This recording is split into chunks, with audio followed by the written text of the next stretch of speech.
అందరికీ నమస్కారం. వాగ్దేవి యూట్యూబ్ ఛానల్‌కి స్వాగతం. ఈరోజు మన క్లాస్ వచ్చేసి parts of speech. Parts of speech అనేది ఇంగ్లీష్‌లో one of the main topics. ఎందుకంటే ఏ ఎగ్జామ్‌లో అయినా దాదాపుగా కాంపిటీటివ్ ఎగ్జామ్స్‌లలో చాలా ఇంపార్టెంట్ టాపిక్. ఒక సెంటెన్స్ ఇచ్చి దాంట్లోకెళ్ళి ఒక వర్డ్ తీసుకొని ఇది ఏ పార్ట్స్ ఆఫ్ స్పీచ్ కింద వస్తుంది? నౌనా? వర్బా? అడ్జెక్టివా? అని ఇలా క్వెషన్స్ అయితే అడుగుతారు. చాలా ఇంపార్టెంట్ టాపిక్ ఇది. In English grammar, each word in a sentence has a function. That function is known as its part of speech. అంటే ఇంగ్లీష్ గ్రామర్లో ప్రతి పదానికి కూడా అంటే ఒక సెంటెన్స్లో ప్రతి పదానికి కూడా ఒక ఫంక్షన్ అనేది ఉంటుంది. ఆ పదం దేన్ని చెప్తుంది, దేని గురించి అంటే ఏ ఫామ్లో చెప్తుంది అంటే ఆ ఫంక్షన్ ఏంటి అనేది దాని యొక్క పార్ట్స్ ఆఫ్ స్పీచ్ అవుతుంది. అంటే అది నౌనా లేకపోతే వర్బా అడ్జెక్టివా ఏంటి అనేది చెప్పడాన్ని అవే పార్ట్స్ ఆఫ్ స్పీచ్ అని మనం అంటాం. మొత్తం ఇంగ్లీష్లో 8 పార్ట్స్ ఆఫ్ స్పీచ్ అయితే ఉన్నాయి. ఒక వర్డ్ని ఒక సెంటెన్స్లో మనం వీటిలో ఏదో ఒక దాని కింద మనం అయితే చెప్పచ్చు. అంటే అది నౌన్ కిందికి వస్తుందా, వర్బ్ కిందికి వస్తుందా, అలా అయితే మనం డిస్క్రైబ్ చేయొచ్చు. కొన్నిసార్లు జనరల్గా ఒక వర్డ్ 2-3 పార్ట్స్ ఆఫ్ స్పీచ్లో కూడా వస్తాయి. అట్లా కూడా అవ్వడానికి ఛాన్స్ ఉంటుంది. బట్ మనం జనరల్గా అయితే 8 పార్ట్స్ ఆఫ్ స్పీచ్ డెఫినేషన్స్ వాటి ఎగ్జాంపుల్స్ అయితే చూద్దాం ఈ వీడియోలో. అందరు కూడా లైక్ చేయండి వీడియోని, షేర్ సబ్స్క్రైబ్ కూడా చేయండి. పార్ట్స్ ఆఫ్ స్పీచ్లో భాగంగా ఫస్ట్ మనం చూసేది అయితే నౌన్. నౌన్ డెఫినేషన్ కనుక మనం చూస్తే ఆ noun is the name of a person, place, thing or idea. Noun అంటే ఒక పర్సన్ యొక్క పేరు, లేకపోతే ఒక ప్లేస్ యొక్క పేరు, ఒక థింగ్ లేదా ఐడియా, వీటిని అన్నిటి కూడా తెలిపేదే నౌన్. మన నౌన్ యొక్క ఎగ్జాంపుల్స్ కనుక మనం చూస్తే ఇక్కడ పర్సన్, ఇప్పుడు పర్సన్కి ఎగ్జాంపుల్ కనుక చూస్తే రామ్ కానీ, సీత, ప్రవీణ్, రమేష్ ఇవన్నీ కూడా నౌన్ కిందకి వస్తాయి. ప్లేస్ ఇప్పుడు ఢిల్లీ, హైదరాబాద్, చెన్నై, స్కూల్, కాలేజ్ ఇవన్నీ కూడా ప్లేస్ రిలేటెడ్ కాబట్టి ఇవి కూడా నౌనే. అలాగే బుక్, పెన్, థింగ్స్ కాబట్టి ఇవి నౌనే. ఐడియా అంటే ఆనెస్టీ, ఫ్రీడమ్ ఇవన్నీ కూడా నౌన్ కిందికే వస్తాయి. మనం ఒక ఎగ్జాంపుల్ సెంటెన్స్ తో అయితే చూద్దాము. Ravi is reading a book in the library. ఈ సెంటెన్స్ లో కనుక మనం చూస్తే రవి, బుక్, లైబ్రరీ ఇవన్నీ కూడా నౌన్సే. ఈ విధంగా మనం నౌన్ అయితే గుర్తుంచుకోవాలి. తర్వాత మనం ప్రొనౌన్ గురించి కనుక చూస్తే ఆ ప్రొనౌన్ రీప్లేసెస్ ఆ నౌన్ టు అవాయిడ్ రిపిటేషన్. అంటే నౌన్ ప్లేస్ లో మనం ప్రొనౌన్ ని వాడతాం, మళ్ళీ నౌన్ ని వాడకుండా దాని ప్లేస్ లో ప్రొనౌన్ ని వాడతాం.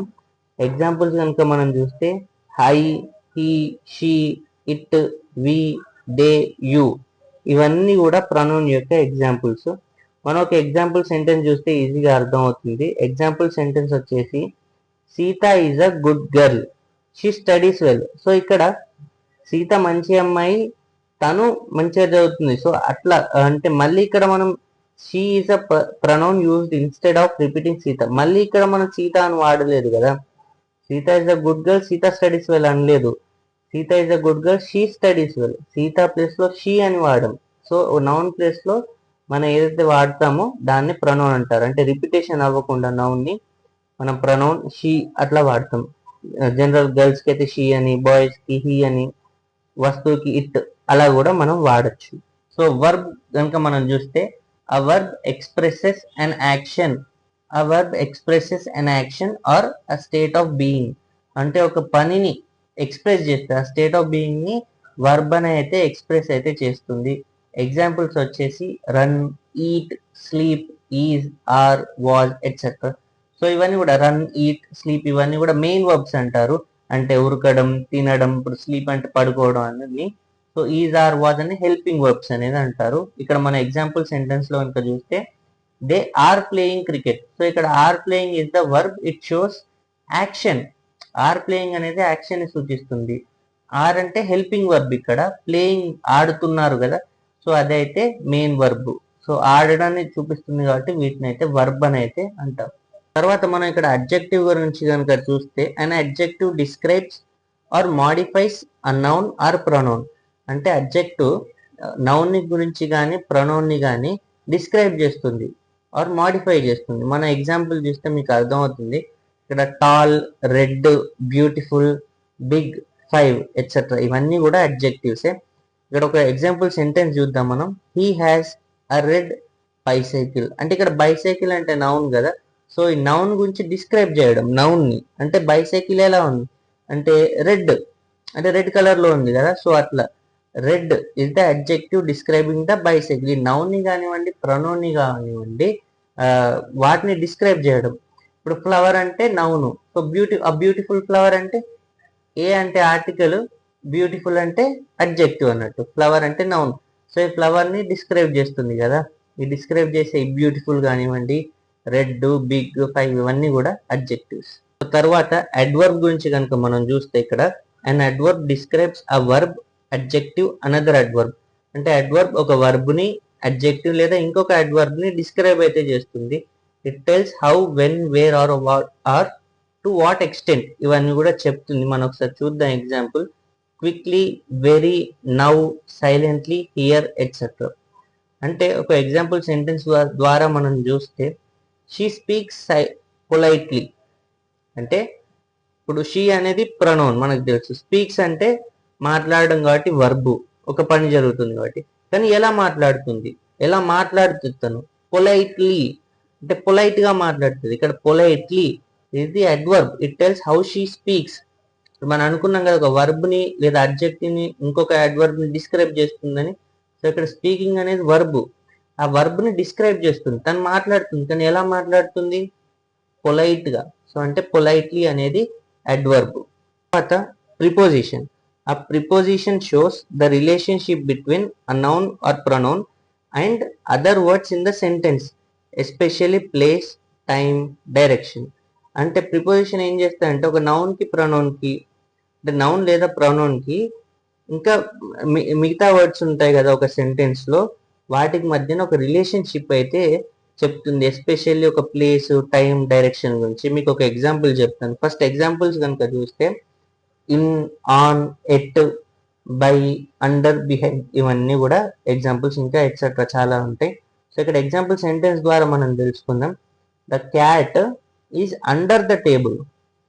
సో ఇక్కడ మనం గుర్తుంచుకోవాలి, the cat is under the table. So cat కి ఇక్కడ టేబుల్ మధ్యన రిలేషన్షిప్ కనుక మనం చూస్తే, అంటే టేబుల్ కి నుంచి క్యాట్ ఎక్కడ ఉంది? అండర్ ద టేబుల్ అంటే కింద.